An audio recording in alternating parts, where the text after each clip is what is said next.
Children's good morning. ఈరోజు ప్రత్యేకత ఏంటో తెలుసా మీకు?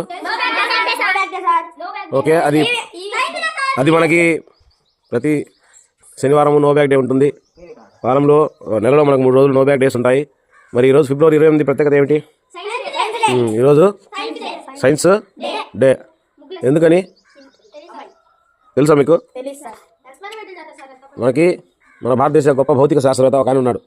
ఆయన పేరు sir C V Raman. Sir C V Raman. ఓకేనా?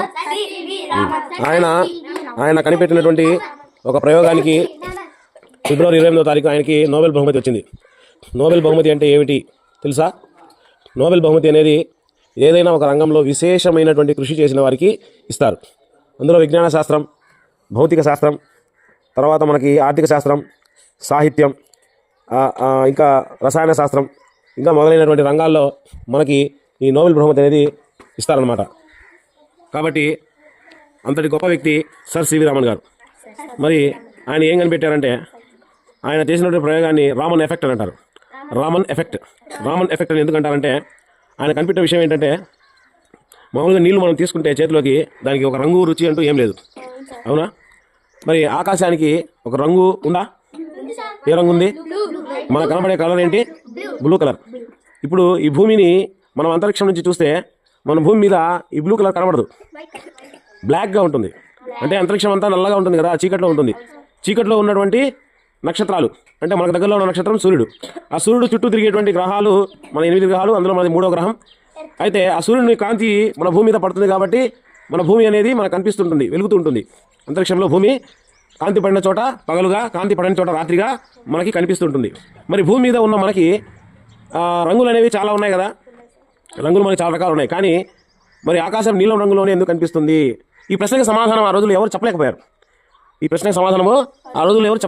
కానీ దీన్ని ప్రయోగాత్మకంగా నిరూపించినటువంటి శాస్త్రవేత్త ఎవరైనా అంటే సర్ సివి రామన్ గారు. ఆయన ఏం చెప్పారంటే, మన వాతావరణంలో ఎన్నో రకాలైనటువంటి వాయువులు ఉంటాయి. అలాగే కంటికి కనపడినటువంటి సూక్ష్మ కణాలు, ధూళి వస్తువులు ఇవన్నీ ఉంటాయి. అయితే సూర్యుడి నుంచి వచ్చేటువంటి ఈ ఎండ ఉంది కదా, సూర్యరశ్మి, ఇది మన భూమి మీద వాతావరణం ద్వారా పడినప్పుడు మనకి అంటే మన కన్ను కేవలం అందులో ఉన్నటువంటి నీలం రంగును మాత్రమే చూడగలదు. కాబట్టి ఆ నీలం రంగు మాత్రమే మన వాతావరణంలో బాగా ఎక్స్పోజ్ అవుతుంది. అందుకే మనకు ఆకాశం అనేది నీలం రంగులో కనిపిస్తుంది. దీన్ని ఆయన ప్రయోగాత్మకంగా చేసి చూపించాడు. మనం ఏదైనా ఒక వస్తువు మీద కాంతి పడ్డప్పుడు అది ఎన్నో రకాలుగా పరావర్తనం చెందుతుంది. అందులో ఈ వాతావరణంలో పరావర్తనం చెందినటువంటి ఈ కిరణాలన్నీ కూడా మనకి నీలం రంగులో కనిపిస్తాయి అనేటువంటి విషయాన్ని ఆయన మనకు ప్రయోగాత్మకంగా నిరూపించాడు. కాబట్టే భౌతిక శాస్త్రంలో ఆయనకి నోబెల్ బహుమతి అనేది వచ్చింది. కాబట్టి ఈ విషయాలన్నీ మీరు తెలుసుకోవాలి. లైబ్రరీలో ఉన్నటువంటి పుస్తకాలన్నీ చదువుకోవాలి. మీకు ప్రస్తుతం మన లైబ్రరీలో కథల పుస్తకాలు, కొన్ని విజ్ఞాన పుస్తకాలు మాత్రమే ఉన్నాయి. మీరు పై తరగతులు వెళ్ళిన తర్వాత ఇలాంటి సైన్స్ విషయాలు చాలా ఉన్నాయి. ఇవన్నీ కూడా మీరు కూలంకషంగా తెలుసుకొని మీ అభివృద్ధిలో మీరు చక్కగా కృషి చేయాలని చెప్పి నేను కోరుకుంటున్నాను. ఓకే, జై హింద్.